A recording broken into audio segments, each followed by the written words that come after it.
ערב טוב, זמן קבלה עם הרב לייטמן. שלום הרב לייטמן. שלום לכולם. שלום רחלי. שלום דודי.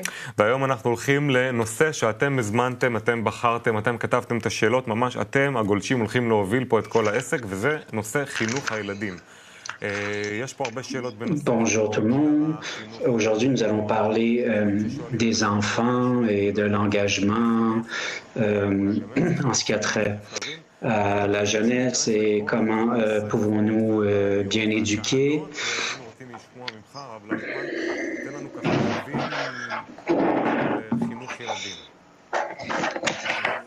Alors, nous aimerions entendre ce que tu as à dire sur l'éducation des enfants.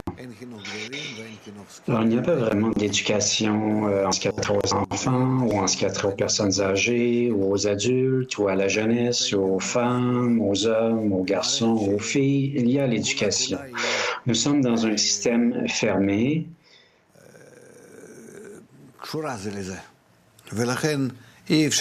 Et nous sommes tous connectés les uns aux autres.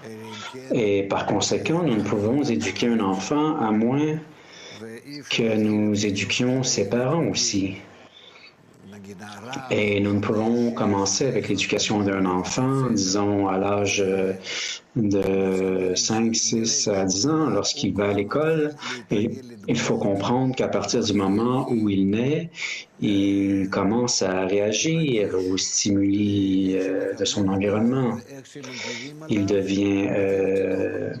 développe une sensibilité, même le bébé. Et il dépend à 100% de son environnement. Et c'est pour ça que nous appelons cela l'éducation.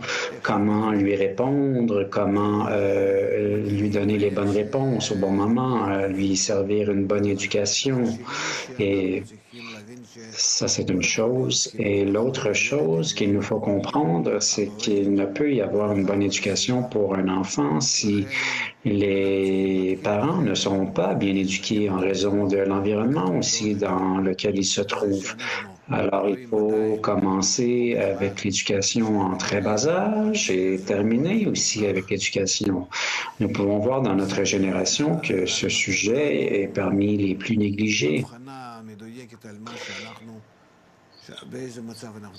Et il faut avoir le bon discernement de l'état dans lequel nous nous trouvons.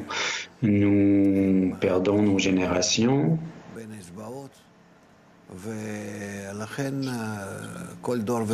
Et ça semble nous glisser entre les doigts.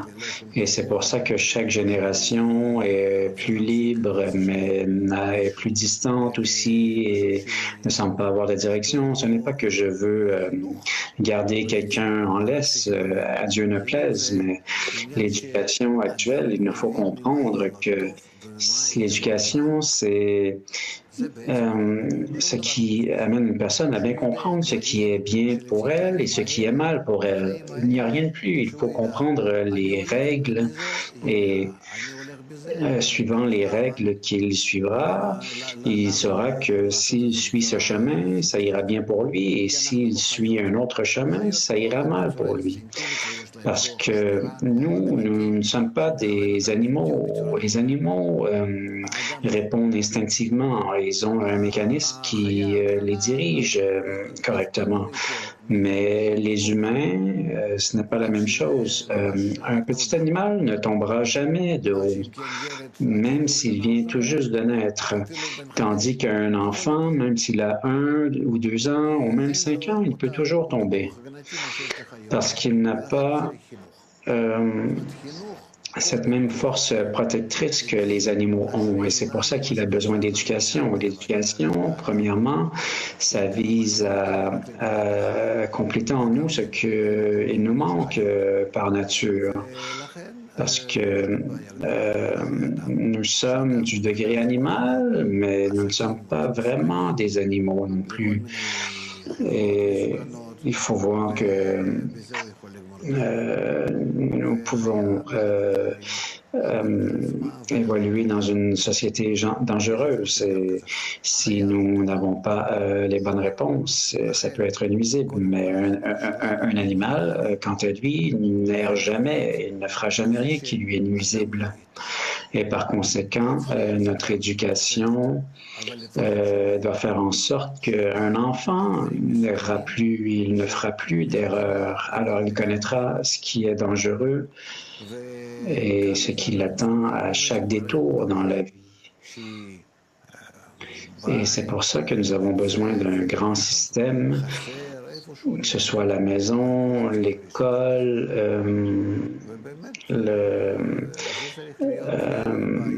la maternelle.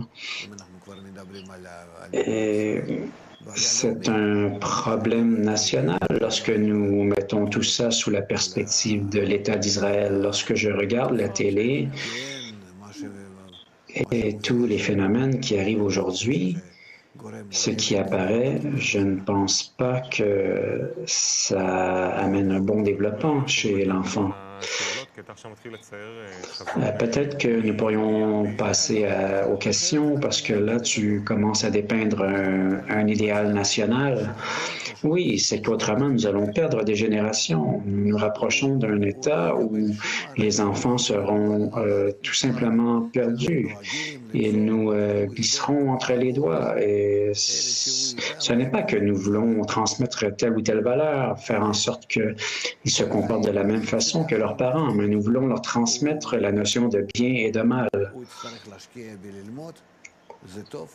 Et tout au long de leur vie, ils devront investir dans leur éducation, à savoir si une chose est bien ou si elle est mauvaise.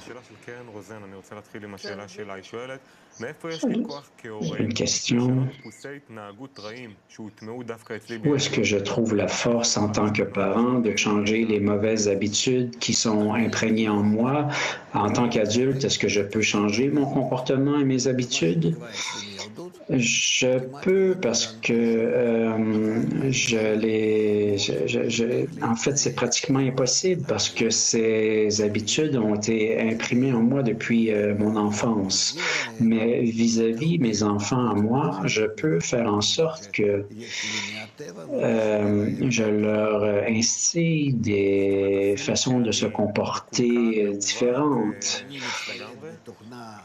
Alors, même si j'ai des failles et des défauts, si je me munis du bon programme éducatif, je peux aussi me comporter différemment à l'égard de mes enfants.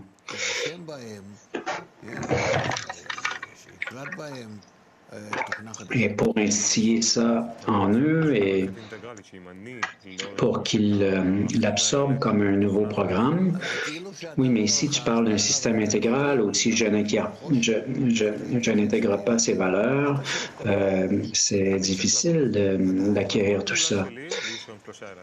Oui, je dois bien sûr passer par cette éducation. J'ai 3 enfants et tout ce que je fais avec eux, je le fais de façon erronée. Tant que je ne suis pas corrigé, oui. Mais il y a un jeune couple ici qui demande comment se préparer de la meilleure façon à devenir parent. Il faut vous éduquer vous-même. Et comment? Ben, ça, c'est déjà une question. Tant que nous ne sommes pas éduqués nous-mêmes correctement, nous ne pourrons pas éduquer nos enfants correctement. Alors, il faut rechercher à travers les départements d'éducation,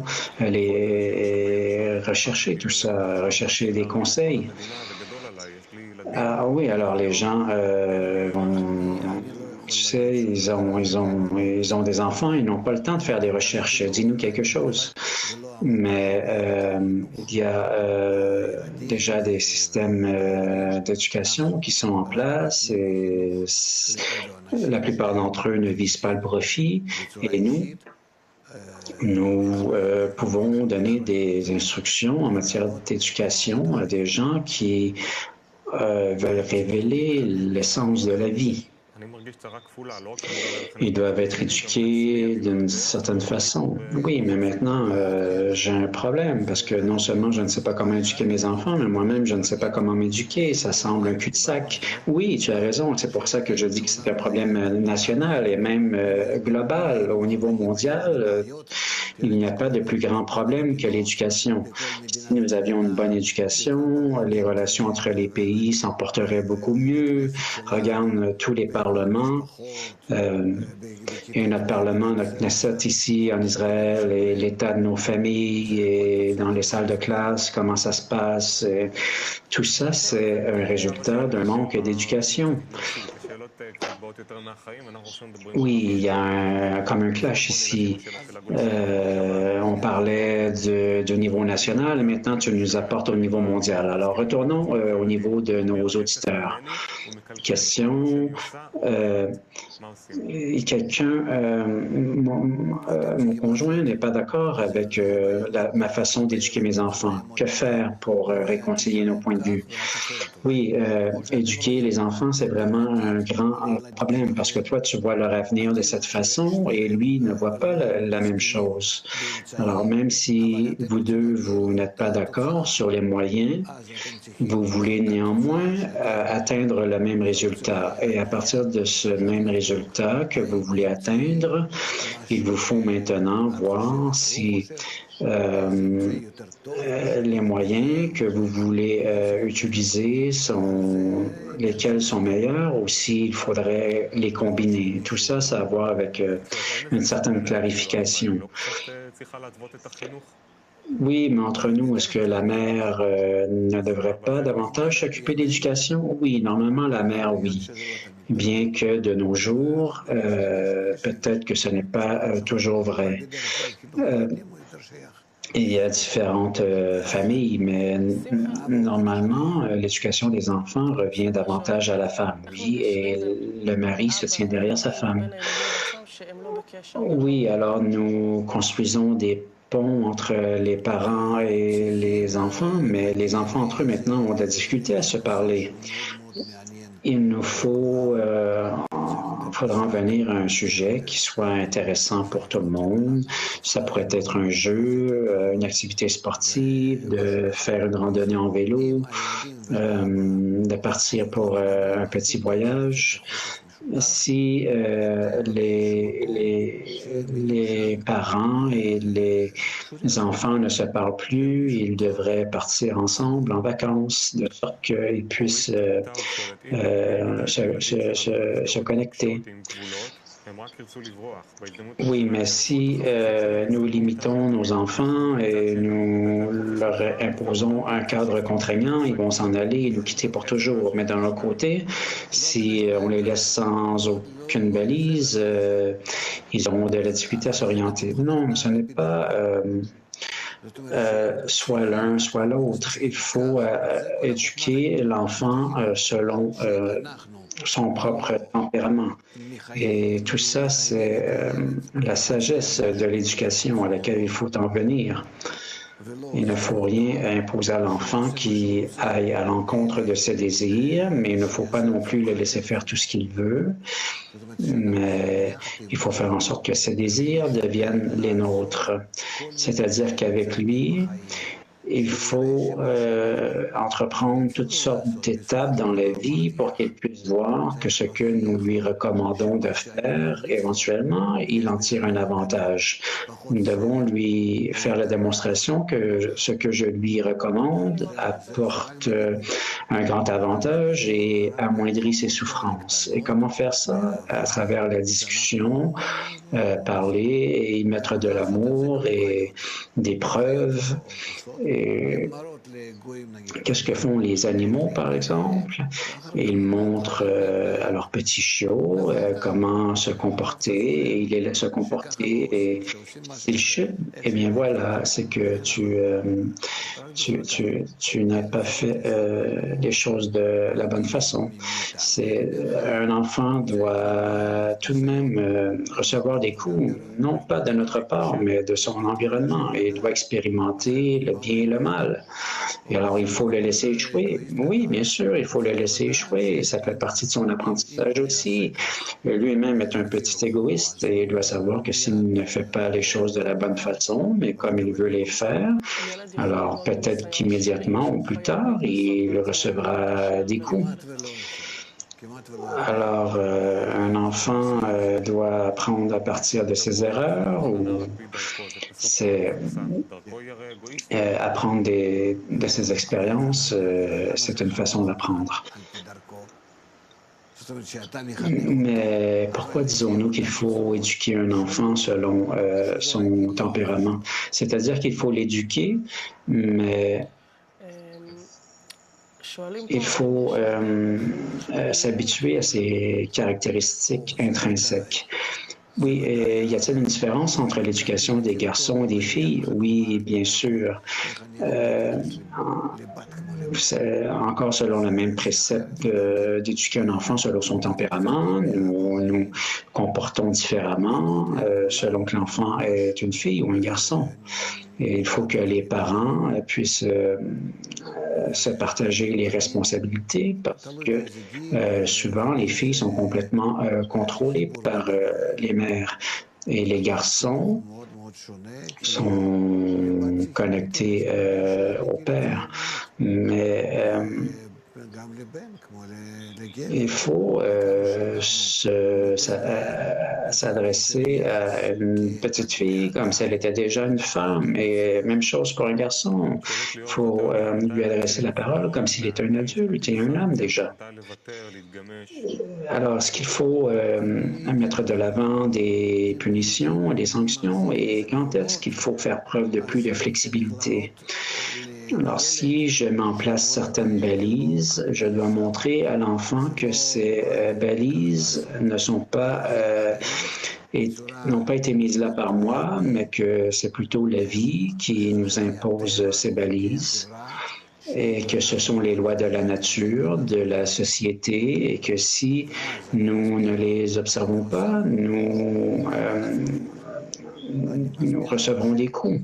Alors, il faut lui expliquer que ces balises ne sont pas les miennes, mais ce sont les balises qui, même si tu ne les vois pas, laisse-moi te montrer que si tu enfreins ces balises, tu t'encourras une punition et si tu restes dans ce couloir balisé, tout ira bien pour toi. Mais il faut voir que ça ne vient pas de moi, mais que ça vient de la nature et de la société et que tout... mais qu'est-ce que je peux faire pour que l'éducation dans laquelle je crois soit instillée chez mon enfant et qu'il absorbe mes messages? Alors, premièrement, il faut regarder si l'éducation que j'ai reçue est correcte. Et il se pourrait qu'elle ne soit pas une bonne éducation et qu'elle ne soit rien de plus qu'une habitude. Et une habitude devient une seconde nature. Alors, il devient facile pour moi de me comporter de cette façon. Et plutôt que d'aller à l'encontre de mes habitudes, je dois m'intéresser à transmettre des valeurs à mes enfants. Et il faut faire en sorte que chaque règle qui a trait à l'éducation, c'est d'expliquer à un enfant pourquoi il en est ainsi et d'où ça vient. Et pourquoi je pense que ça vaut la peine de me comporter d'une telle façon ou d'une autre façon. Je m'assois avec lui et je lui impartis cette sagesse. Et lui examine tout ça, l'étudie et se demande si c'est bon pour lui ou non. Et par là, il pourra l'absorber. Ça me semble très amical, ta façon d'éduquer. Oui, l'éducation des enfants doit passer comme par un enseignant qui soit son ami. Mais est-ce que l'enfant ne devrait pas craindre ses parents? Non, la crainte, ce n'est pas bon. Pourrions-nous parler d'une certaine autorité? Alors, oui, autorité, c'est mieux. Alors, il faut savoir il faut que l'enfant comprenne que les parents seront toujours avec lui et qu'il les verra comme un ami, et qu'il est redevable aussi à ses parents et qu'il doit leur apporter du contentement dans sa façon de se comporter. Alors, de le garder, je dis que la bonne éducation, c'est d'expliquer ce qui est bien et mal à un enfant. Oui, mais encore une fois, il faut préciser que ces balises, en tant que père ou mère, ce ne sont pas eux qui les mettent en place, mais il faut dire à un enfant qu'il est désirable de se comporter d'une telle façon pour avoir du succès dans la vie, de ne pas aller en prison et de ne pas recevoir des coups, et ainsi de suite. Alors, il faut lui expliquer d'une façon comme si nous étions un ami plus âgé et que nous expliquons à notre enfant comment la société est construite et comment il faut s'y connecter de cette façon et d'une autre façon, et ainsi de suite. Et plus il y aura d'explications, mieux ce sera. Mais qu'est-ce qui est bien et qu'est-ce qui est mal? Est-ce que ce sont des absolus ou ce sont des notions changeantes? Le bien et le mal, c'est relatif. Et de génération en génération, il faut voir à quel point ça change. Alors, comment composer avec un enfant qui ne veut pas entendre non? Et non, pourquoi? Disons que l'enfant veut quelque chose et la mère lui dit non, c'est interdit, et ainsi de suite. Non, ce n'est pas bien parce qu'un enfant ne doit pas entendre parler des balises nécessairement, il doit entendre les explications. Qu'on lui dise que voilà, ici il y a une barrière et cette barrière ne dépend pas de moi, mais tout ça c'est basé sur les lois de la nature et de la société et qu'il nous faut les observer, sans quoi nous pourrions nous attirer des épreuves. Il faut qu'il sache que de les enfreindre, il va ainsi s'encourir une sorte de punition. Est-ce que c'est bien de susciter une jalousie chez l'enfant? Non, nous ne serons pas dans un lien d'amitié avec l'enfant si nous essayons de susciter de la jalousie ou de l'humilier, de lui dire prends exemple sur ton frère ou ta sœur, regarde à quel... Non, on ne pourrait pas lui dire regarde comment ton frère s'habille rapidement et comment il réussit bien à l'école. Non, nous n'arriverons à aucun résultat probant avec cette façon de faire. Mais si mon enfant ne se comporte pas de la bonne façon, pourquoi devrais-je lui dire? Si je lui dis qu'il ne se comporte de la bonne façon, est-ce que ça n'apportera pas chez lui de la honte? Non, il faut... Je ressens que tout doit se trouver du côté positif. Oui, tu as raison, rien de négatif. Tout doit être présenté de façon positive. Oui, mais disons que mon enfant ne veut pas faire ce que je lui dis de faire. Alors, qu'est-ce que je dois faire? Alors, encore une fois, il faut lui expliquer d'où cette règle vient et que ce n'est pas une requête qui émane de toi, mais de lui dire que s'il est en retard à l'école et il pourra s'encourir des punitions et qu'il doit travailler. Il faut lui montrer pourquoi c'est si important de s'habiller rapidement pour arriver à l'heure. Alors, il faut leur impartir la sagesse de la vie. De donner des ordres, ce n'est pas la bonne méthode. Il doit comprendre pourquoi. Alors, le moment où tu ne seras pas là, et tu ne fais que le punir, c'est qu'il ne le fera plus parce qu'il ne comprendra pas. Ça semble très doux, ta façon d'enseigner. Ce n'est pas une façon douce, c'est rationnel. Il faut expliquer à l'enfant pourquoi nous faisons chaque chose ainsi dans la vie, et alors il comprendra et il saura que ça vaut la peine de se comporter de cette façon parce que ça ira bien et qu'autrement il s'encourra une punition. La punition ne vient pas de nous, elle vient des voisins ou des polices. Ces punitions nous arrivent dans la vie, mais ce n'est pas le parent qui définit la récompense ou la punition, ça vient de la nature et du système dans lequel nous nous trouvons, ou même la divinité. Alors oui, ici, nous définissons certaines lois dans la vie et nous disons, voilà, nous sommes des parents et non, pourquoi décider de façon si arbitraire? L'enfant n'aura envie que de quitter la maison et oui, mais si un enfant frappe sa petite sœur, est-ce qu'il ne faut pas faire preuve de fermeté avec l'enfant et lui dire, regarde, aimerais-tu vraiment qu'on te traite de cette façon?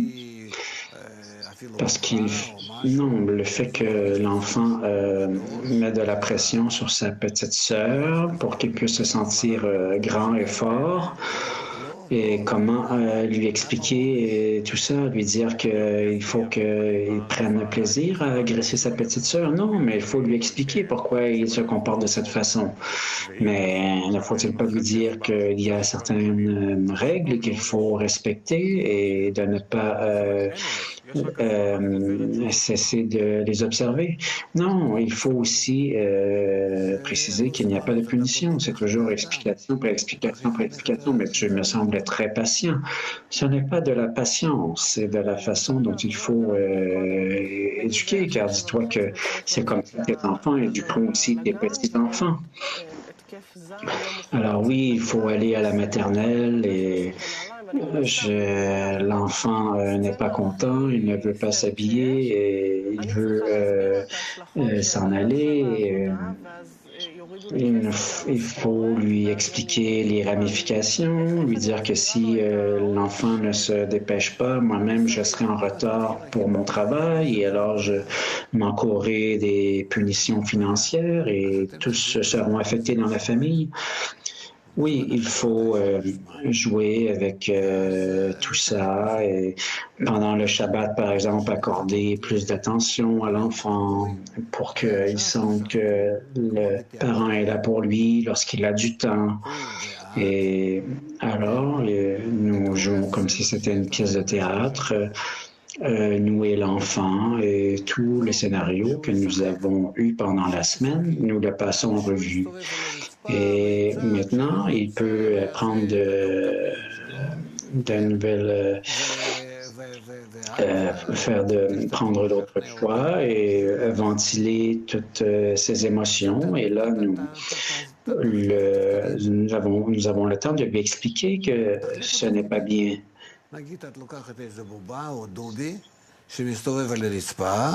Et nous pouvons aussi inverser nos rôles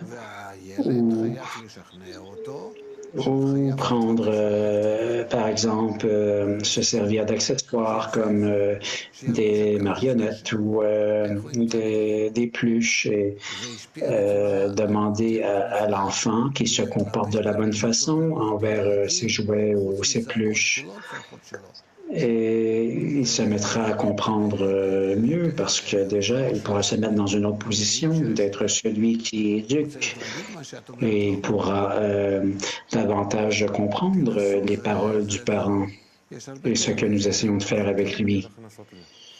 Alors, il faut essayer. Il y a plusieurs façons de s'y prendre. Et oui, Doudi dit, je vais essayer ça pendant le prochain Shabbat. Oui, mais c'est à la condition où tu as le temps et tu peux être calme et avoir la patience de lui montrer tout ceci. Question, même si j'éduque mon enfant de la bonne façon, il y a ceux qui n'éduquent pas leur enfant correctement, alors ça a un impact sur mes enfants et mes enfants reviennent à l'école, à la maison et ils ont été contaminés, ni plus ni moins.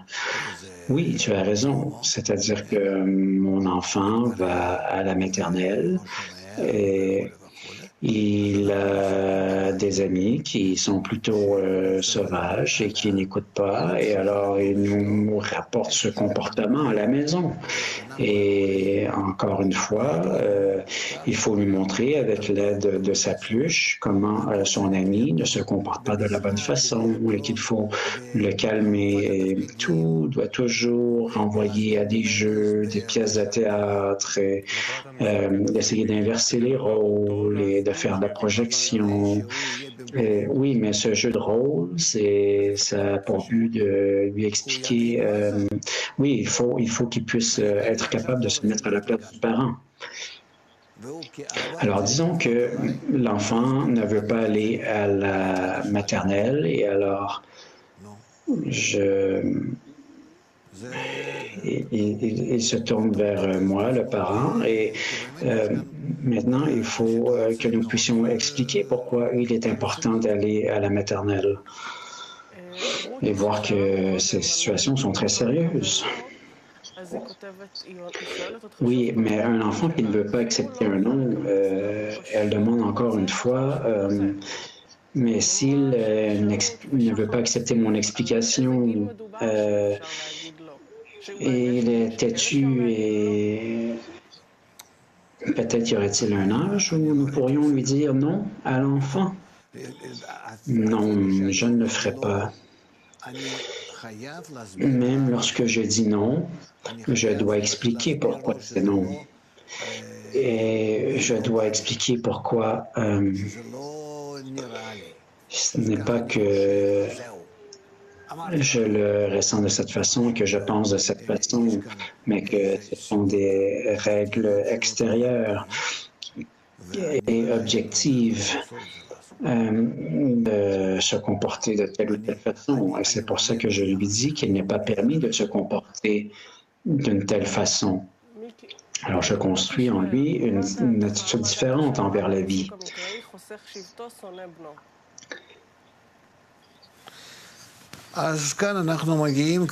Quelle est ton opinion envers quelqu'un qui se retire un peu de l'éducation des enfants? Alors, disons que à un autre niveau, un enfant a fait quelque chose qui est contraire aux façons acceptées de se comporter en société et que je vois tout ça, je dois lui dire, souviens-toi de ce que tu as fait. Et le lendemain, je l'appelle. Je parle avec lui par rapport à ce qui est arrivé hier et je lui demande des explications, pourquoi il s'est comporté de telle façon et pourquoi il est c'est bien ou mal. Et essayons de mettre en place une discussion comme celle qui a cours entre un juge et des avocats et ainsi de suite. Et il faut que la mère, par exemple, se comporte de façon très naturelle aussi. Et c'est la même chose si la fratrie est également autour de la table et ensemble, il faut en venir à une décision. A-t-il fait la bonne chose ou non? Et s'il n'a pas fait la bonne chose, quelle est la punition qu'il voudrait s'infliger à lui-même? Alors, il choisit lui-même sa punition? Oui, il choisit sa punition parce que s'il en est venu à la conclusion qu'il la méritait, il saura la prochaine fois qu'il vaut mieux ne pas répéter la même erreur. Et ce qu'il pense l'aidera à ne pas échouer encore une fois devant une même situation. Alors, je sens que tu t'attends d'un enfant à ce qu'il soit très subtil et rationnel dans ses pensées. Non, non, non, on n'en est pas vraiment ici. Je comprends ce que il veut dire, mais ce que moi j'entends, c'est qu'il faut se comporter d'une façon très sérieuse et montrer à l'enfant que nous nous attendons de lui, qu'il a une réponse rationnelle et mature et que nous nous comportons avec lui comme s'il était un adulte. Alors je lui demande ce qu'il a fait et pourquoi il mérite une punition. Et lui-même doit être en mesure de pouvoir apporter la réponse. Essayez, ça ne marchera pas la première fois, et il n'acceptera pas ça, il ne voudra pas, mais lentement, cette approche que nous construisons en lui amènera une attitude différente envers la vie et les gestes qu'il posera. Alors, s'il y a une situation où il y a une querelle en différentes forces et il y a un mauvais comportement entre des frères et entre des frères et des sœurs et dans la fratrie, oui, entre les enfants eux-mêmes, alors là, c'est un point de vue différent. C'est déjà quelque chose qui demande un travail très spécial où il nous faut diminuer la fierté de l'enfant, mais ce n'est pas que nous le faisons directement, mais le moyen par lequel nous passons, c'est un moyen, c'est une famille. Une famille, c'est un groupe, tout comme un homme et une femme, et la divinité entre eux est un groupe. Des frères et des sœurs ensemble, c'est déjà un groupe. Oui, mais quoi faire avec un enfant qui est un bully et essayer de lui montrer la bonne façon de se comporter envers les autres enfants? Il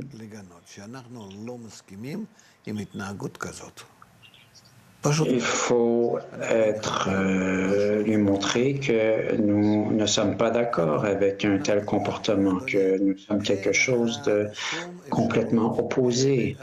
Il faut lui montrer qu'il n'y a pas d'autres possibilités à l'extérieur de l'environnement, que l'environnement, ce n'est pas toi, mais c'est l'opinion du monde, de toute la famille et de ce qui nous entoure. Il faut encourager les bonnes actions et ne pas faire la promotion des actions qui sont mauvaises. Mais peut-être qu'un enfant, lorsque on essaie de lui inculquer toutes ces choses, il pourra se rebiffer et vouloir aller ailleurs. Oui, mais il faut être patient et lui montrer que ce qu'il a fait avec ses frères ou ses sœurs n'était pas la bonne façon de se comporter et que toute la famille n'approuve pas un tel comportement. Oui, il y a des enfants qui sont très violents, nous leur montrons être sociables, mais ces enfants, si nous sommes trop amicaux envers les enfants, peut-être qu'ils deviendront trop doux. Mais non, je ne vois pas les choses de cette façon. Il faut autant que possible ne pas utiliser la force pour bien éduquer les enfants. Il faut être subtil et mesuré et voir qu'en se comportant de la bonne façon, l'enfant peut voir qu'il sera respecté en société et qu'il n'y a pas besoin de recourir à la violence. Une personne qui est subtile et mesurée, sait comment se comporter elle-même. Alors, on dit qu'il est bon de mettre des balises pour amener une certaine confiance chez l'enfant, mais faut-il expliquer avant de mettre les balises ou mettre les balises d'abord et expliquer par la suite? Alors, moi-même, je ne suis pas un professeur. Je n'élève pas les enfants dans le milieu éducatif, mais ce que je leur dis, tout ce que je vous dis, ça dérive de la sagesse de la Kabbale.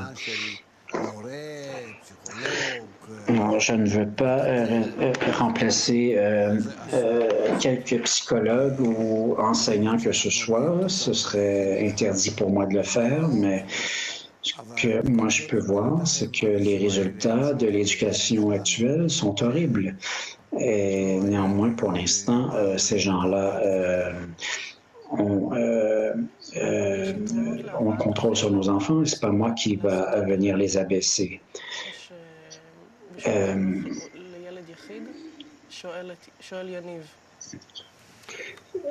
Est-ce que ce n'est pas préférable pour un enfant unique qu'il puisse avoir des frères et des sœurs pour apprendre à mieux se comporter? Euh,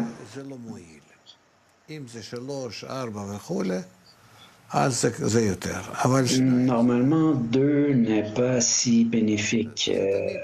Et trois ou quatre, c'est déjà mieux.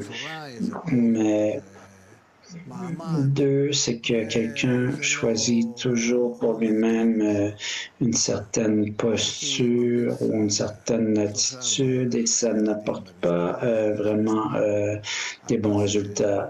Trois ou quatre enfants dans une famille, c'est déjà une meilleure famille. Alors, une question, j'ai quatre enfants d'âge différents. Comment bien partager mon attention entre mes enfants? Nous devons apprendre à nos enfants qu'il faut qu'ils soient ensemble et qu'ils doivent prendre soin les uns des autres. Il faut se connecter à eux d'une façon qu'ils se voient déjà dans un monde et qu'ils doivent bien se comporter sans la présence des parents. Et alors, ils vont déjà ressentir qu'ils sont une famille et ça leur donnera une bonne connexion pour le restant de leur jour. Lorsque nous voyons que les parents qui se divorcent, alors et ils deviennent distants, les parents l'un de l'autre, et ça peut affecter les enfants. Oui, déjà, c'est un problème différent. Et ça a à voir avec l'éducation des parents et non des enfants. Il y a des problèmes partout, à chaque tournant, lorsque nous parlons d'éducation. Oui, mais si une personne se retrouve seule, monoparentale, pour éduquer les parents, comment s'y prendre? Pour éduquer les enfants, comment s'y prendre? Je ne sais pas. Quoi faire lorsque le père n'est pas présent? Ce n'est pas si important que le père ne soit... tu veux dire qu'il est... Ah, tu parles d'une femme monoparentale, que le père n'est pas du tout à la maison. Parce que même si le parent n'est pas à la maison, même s'il revient de travailler tard le soir et qu'il part tôt le matin, c'est déjà un modèle qui est préférable à celui de n'être jamais présent à la maison. Alors, qu'est-ce qu'il faut faire? C'est qu'il faut, s'il y a que la mère, elle doit parler beaucoup avec ses enfants et partager avec eux autant que possible. Et il faut qu'elle soit avec eux comme un partenaire, comme une amie, et ainsi de suite. Mais si un père demande quelle est ma responsabilité à moi en tant que père dans l'éducation de mes enfants, le père, c'est vraiment une figure d'une grande autorité. Il faut qu'il montre à l'enfant que c'est son ami, qu'il est l'ami de l'enfant et qu'il veut son plus grand bien. Il doit s'assurer qu'il ne met pas de pression indue sur l'enfant et qu'il ne diminue pas sa confiance en lui. Il faut qu'il se connecte à l'enfant comme si l'enfant puisse ressentir que son père est un ami. Et tout, qu'il peut recevoir des conseils de son parent pendant toute sa vie. Et ça fait beaucoup de discussions. Il faut qu'il y ait beaucoup de dialogue. Quelles sont les caractéristiques qui font en sorte qu'un professeur sera digne d'éduquer nos enfants?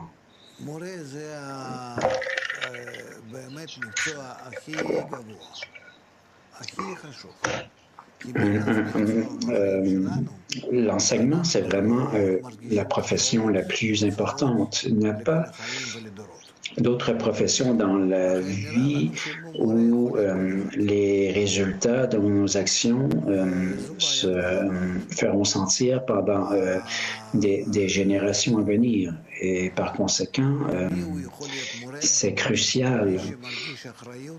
Et qui peut être un enseignant? C'est quelqu'un qui ressent une responsabilité à l'égard de l'humanité et qui veut, qui a à cœur la raison d'être de l'existence et qui doit être capable d'inculquer l'importance d'aimer son prochain comme soi-même. Et par conséquent, le professeur doit d'abord éduquer les enfants pour qu'ils se comportent d'une telle façon, comme s'ils faisaient partie d'une société où tout le monde était ami, et ainsi de suite. Et ce n'est pas simple. Mais une personne qui reçoit la bonne éducation peut également s'avérer être un enseignant. Et le plus important, c'est qu'il est capable d'éduquer les enfants pour qu'ils deviennent des amis. Il n'y a rien de plus important dans l'éducation que de faire en sorte que les enfants pourront construire une société qui sera en mesure de se préserver, de se maintenir. Je ressens que plus je donne à mes enfants, plus ils en veulent et moins ils apprécient. Et j'avais l'impression qu'auparavant, mes enfants avaient plus de respect pour moi. Alors comment faire en sorte qu'ils aient plus de respect et qu'il me manque moins de respect? Oui, plus nous donnons à un enfant, moins ils apprécient, parce que chaque enfant est égoïste. Et plus nous lui donnons, c'est comme si nous lui disions qu'il le mérite, et alors plus nous lui donnons, il pense qu'il mérite toujours davantage. Alors tout ça, ça a à voir avec la façon dont nous lui donnons et ce que nous lui donnons. L'enfant doit comprendre que ce que nous lui donnons parce que nous voulons qu'il réussisse dans la vie.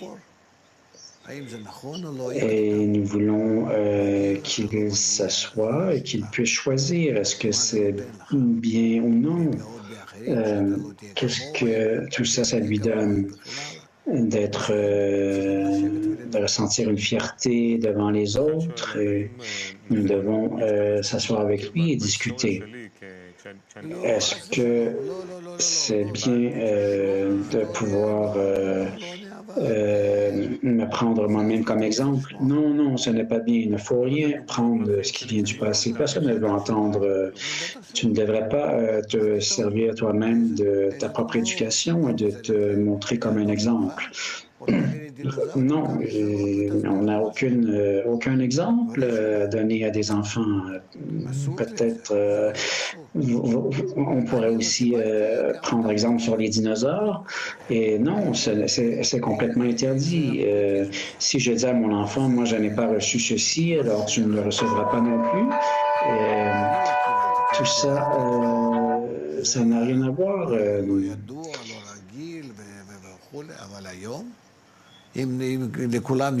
Aujourd'hui, si chacun a un téléphone intelligent, et pourquoi ton enfant ne pourrait-il pas avoir un téléphone intelligent lui-même? Et pourquoi est-ce que c'est si difficile pour un enfant de se mettre au niveau de l'enfant et de ne pas être ennuyé? Parce que le père lui-même n'a pas reçu la bonne éducation. Alors, il faut mettre en place des cours pour les parents, pour qu'ils sachent comment parler. Et vous savez, à la télé, on ne montre pas ce genre de trucs. Il n'y a que des émissions insensées qu'on voit à la télé. Et c'est pour ça que je vous dis que l'éducation est un problème mondial. Et il n'y a, comme il n'y a aucun profit politique ou économique à tirer d'une bonne éducation, c'est pour ça que nous n'en parlons pas. Et y a-t-il des limites à ce qu'un parent puisse faire pour donner une bonne éducation à son enfant? Il doit être clair qu'un parent aime son enfant, mais essayer ne pas éveiller l'amour à chaque instant pour essayer de se maintenir dans de bons termes. Il faut qu'il y ait un équilibre entre dans l'éducation.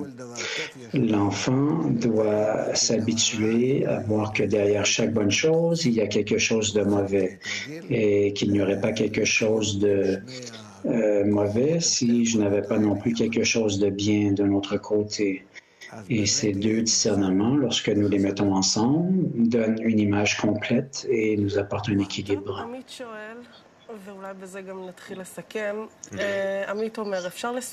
Oui, une autre question. Pouvons-nous résumer en une phrase ce que tu perçois comme la bonne éducation? La bonne éducation, je la vois comme nous qui allons mettre en place des cours pour les parents et leur montrer, même quelques fois par semaine, ce qui est considéré une bonne éducation, comment avoir des bonnes relations entre eux et comment bien montrer aux enfants comment avoir la bonne connexion, qu'ils puissent avoir la bonne connexion aussi entre eux et envers les parents, et que les parents puissent séparer les rôles et peut-être que la mère sera plus présente avec les enfants et le père moins. Il faut vraiment éduquer les parents en ce sens et voir que à travers les parents, il faut leur montrer comment bien se comporter envers les enfants. Je pense que les parents n'ont plus de temps pour leurs enfants parce que ça demande beaucoup de discussions, leur demander qu'est-ce qui s'est passé à l'école aujourd'hui, qu'est-ce qui s'est passé à la maternelle. Tu sais, comme mettre en place une pièce de théâtre et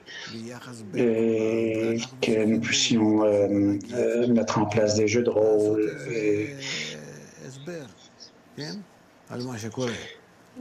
Alors, il faut fournir ce genre d'explication de ce qui arrive.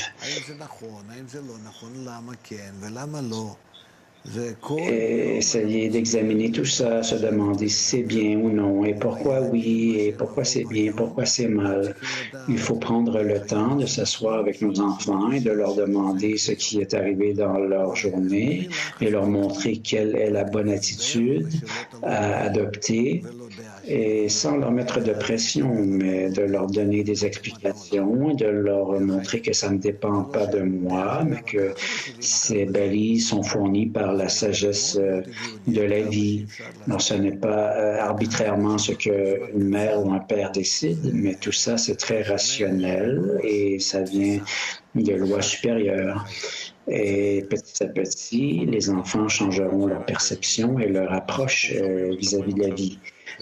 Oui, j'ai aussi cette question que l'éducation, ça semble être un emploi à temps plein. Il faut constamment parler, donner des exemples et des explications et ne pas mettre trop de pression, mais être très mesuré. Peut-être que les parents ne devraient pas éduquer les enfants, qu'il devrait y avoir un autre système qui se mette en place. Tu sais, auparavant, la mère restait à la maison et avait beaucoup de temps accordé à ses enfants et le père, lui, allait travailler. Il n'était pratiquement pas à la maison, mais la mère, elle était toujours à la maison. Oui, mais il n'y a pas de reconnaissance dans la société, mais la femme qui sacrifie sa carrière pour s'occuper des enfants ne semble recevoir aucun mérite et aucun respect de la part de la société. Lorsque la société peut penser de tout ça, je ne veux même pas en entendre parler, mais moi je vous dis qu'il y a un grand problème dans la bonne construction de notre nation. Si nous ne construisons pas notre nation de la bonne façon, nous n'aurons pas la bonne société et ça apportera de grands problèmes. Il faut essayer de fournir une explication, peut-être sur Internet, pour que chaque personne qui est à la maison puisse participer avec nous ensemble à travers le jeu des questions et réponses. Nous ne ferons pas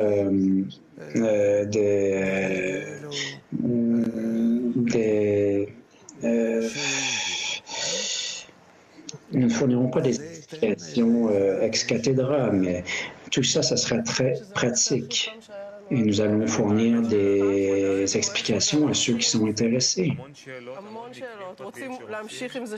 Oui, mais en fait, il y a encore beaucoup d'autres questions. Ils aimeraient que nous parlions encore de tout ça la semaine prochaine et que nous mettions en place un cours pour les enfants. Alors, il est clair que c'est un sujet très intéressant et très chaud. Oui, alors c'est possible de le faire. Peut-être que nous pourrions construire quelque chose de plus méthodique autour de tout ça. Je ne sais pas si j'ai la bonne méthode vraiment, mais nous devons savoir que ce que je sais de la nature de l'homme, de la nature du monde et de la société, en ce qui a trait à la sagesse de la Kabbale, tout ce que je sais, je vais vous le partager avec vous. Mais moi-même, je ne suis pas un guide ou un enseignant en matière d'éducation. Je ne veux pas devenir comme un instructeur en ce qui a trait à l'éducation des enfants. Ce serait interdit parce que, vous savez, dans cette société, ça revient aux gens qui ont reçu la permission de la part du ministère de l'Éducation. Oui, mais j'aimerais avoir comme des directives. Oui, ce que je connais sur le sujet, je vais le partager avec vous. Mais il y a tout ça, ça semble très naturel parce que tu dis que ça dérive des lois de la nature et les auditeurs aimeraient en entendre davantage à ce sujet. Et Rav Kook disait à ce sujet, l'éducation, c'est d'amener une personne au bon état pour qu'elle puisse se diriger dans la bonne direction et emprunter le chemin le plus court. Merci à nos auditeurs d'avoir été là. Nous poursuivrons la discussion la semaine prochaine avec le Rav Lightman. Et pour ceux qui sont en Israël, sachez que la semaine prochaine, à partir de lundi, nous aurons des cours d'introduction à la Kabbale. Et j'aimerais moi-même ajouter que sur nos campus, si vous allez prendre des cours sur l'introduction à la Kabbale, indirectement, vous allez aussi intégrer des principes en ce qui a trait à l'éducation des enfants. Alors, je vous recommanderais beaucoup d'aller à ces cours sur nos campus. Alors, vous pouvez aller sur le site kabbalah.co.il en hébreu ou kabbalah.info/fr en français. Nous vous souhaitons une bonne semaine. Merci d'avoir été là.